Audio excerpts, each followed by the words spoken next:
स्वारघाट में पकड़ी नशे की सबसे बड़ी खेप। बरमाणा का युवक 100.12 चिट्टे सहित गिरफ्तार। बिलासपुर पुलिस की एसआईयू टीम ने गुरुवार सुबह चंडीगढ़ मनाली नेशनल हाईवे पर स्वारघाट के अपर आरटीओ बैरियर के समीप नशे की एक बड़ी खेप पकड़ी है। पुलिस ने बरमाणा के 30 वर्षीय युवक को 100.12 ग्राम चिट्टे के साथ गिरफ्तार किया है। स्वारघाट में नशा तस्करों से अब तक पकड़ी चिट्टे की सबसे बड़ी खेप है। आरोपी की पहचान अजय कुमार बरमाणा के रूप में हुई है। हुआ यूं कि गुरुवार सुबह करीब 8 बजे जब एसआईयू टीम स्वारघाट में गश्त पर थी तो बिलासपुर की तरफ पैदल जा रहा अजय कुमार एसआईयू टीम को देखकर घबरा गया और भागने लगा, लेकिन तुरंत पकड़ा गया। पुलिस ने जब उसकी तलाशी ली तो उसके कब्जे से 100.12 ग्राम चिट्टे की खेप बरामद हुई।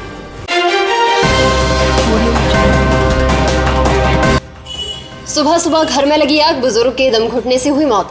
राजधानी शिमला के विकासनगर क्षेत्र में गुरुवार तड़के सुबह एक मकान में आग लगने से अफरा तफरी मच गई। इसी दौरान दम घुटने से एक बुजुर्ग की मौत हो गई। विकासनगर में block number C 26 flat number 1 ground floor HIMUDA colony में किशोर बजाज के फ्लैट नंबर 1 में आग लगी थी। आग की सूचना मिलने पर छोटा शिमला के दमकल की एक गाड़ी मौके पर पहुंच गई। वहीं एक अन्य दमकल की गाड़ी माल रोड से भी मौके पर पहुंची। दमकल विभाग के कर्मचारियों और स्थानीय पुलिस ने मौके पर पहुंचकर करीब 1.5 घंटे की मशक्कत के बाद आग बुझाने में सफलता पाई। किशोर बजाज अपने फ्लैट में अकेले रहते थे। इस आगजनी में किशोर बजाज की आग में झुलसकर मौत हो गई। पुलिस मौके पर कार्रवाई कर रही है।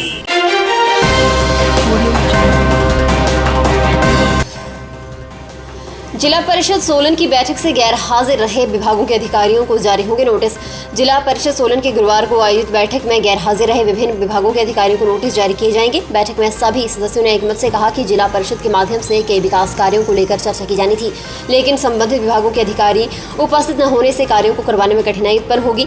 सदस्यों के इस विरोध के चलते बैठक की अध्यक्षता कर रहे जिला परिषद अध्यक्ष रमेश ठाकुर और अतिरिक्त उपायुक्त जफर इकबाल ने कहा कि बैठक में न आने वाले अधिकारियों को नोटिस जारी होंगे। इस अवसर पर सदस्यों ने यह भी कहा कि यदि जिला के सभी कार्य मंत्री और विधायकों की सहमति से ही होने हैं तो जिला परिषद और इसके सदस्यों का क्या औचित्य है।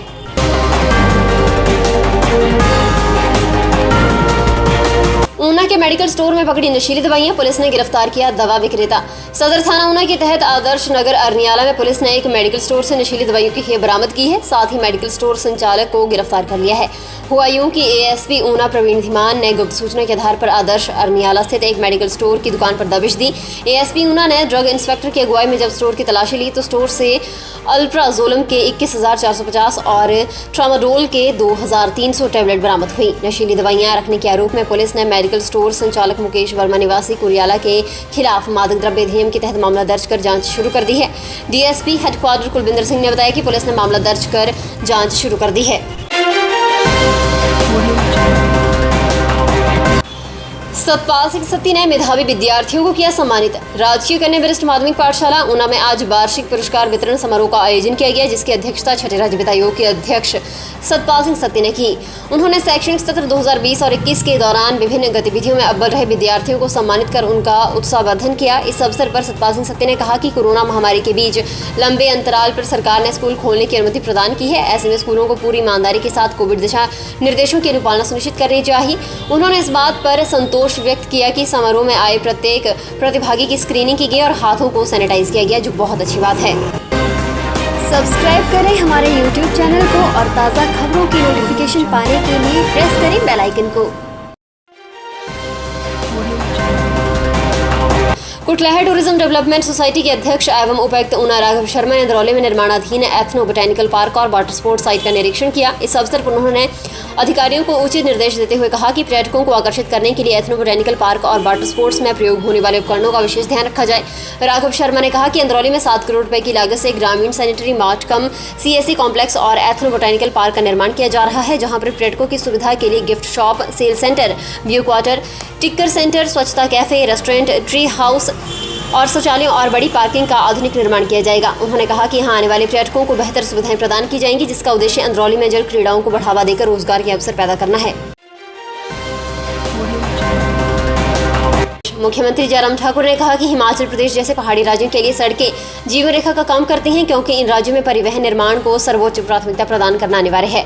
मुख्यमंत्री जयराम ठाकुर राज्य लोक निर्माण विभाग की समीक्षा बैठक की अध्यक्षता कर रहे थे। मुख्यमंत्री ने कहा कि राज्य सरकार नाबार्ड के अंतर्गत तय किए गए वित्तीय लक्ष्यों और उपलब्धियों को हासिल करने में विलंब को गंभीरता से लेगी, क्योंकि इससे न केवल परियोजना की लागत में वृद्धि होती है बल्कि राज्य के वित्त पोषण पर भी प्रतिकूल प्रभाव पड़ता है।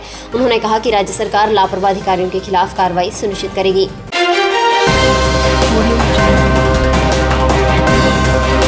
जिला सोलन में सूचना एवं जनसंपर्क विभाग द्वारा अनुसूचित जाति वर्ग के कल्याण के लिए विभिन्न कल्याणकारी योजनाओं की जानकारी प्रदान करने के लिए कार्यान्वित किए जा रहे विशेष प्रचार अभियान की कड़ी में सप्त कलामंच के कलाकारों द्वारा सोलन विकासखंड की ग्राम पंचायत आंजी और तोप की बेड़, अक्षिता कलामंच के कलाकारों द्वारा कंडाघाट विकासखंड की ग्राम पंचायत पौधना और छावशा एवं पूजा कलामंच बड़ीधार के कलाकारों द्वारा कुनिहार विकासखंड की ग्राम पंचायत दामटी के गांव लाम्हो में लोगों को प्रदेश सरकार की कल्याणकारी योजनाओं से अवगत करवाया गया। कलाकारों ने विशेष प्रचार अभियान के अंतर्गत अनुसूचित जाति वर्ग के लिए कार्यान्वित की जा रही योजनाओं के साथ साथ सरकार की जन कल्याणकारी नीतियों और योजनाओं की जानकारी गीत संगीत और नुक्कड़ नाटकों के माध्यम से प्रदान की।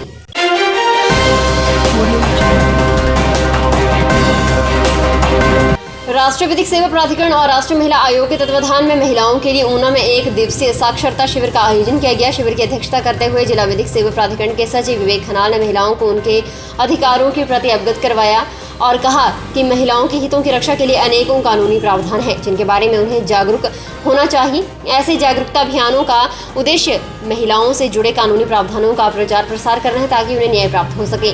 शिविर में विवेक खनाल ने विधिक सेवा प्राधिकरण के अंतर्गत मिलने वाली कानूनी सहायता की जानकारी भी दी।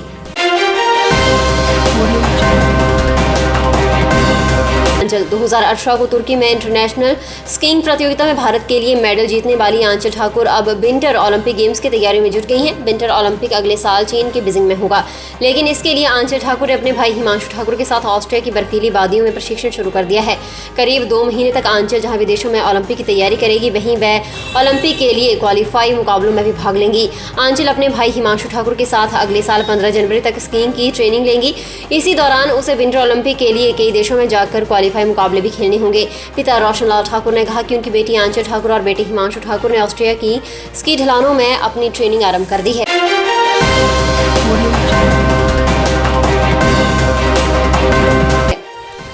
फिलहाल के लिए बस इतना ही और बड़ी खबरों के लिए बने रहें न्यूज़ सुपर भारत के साथ।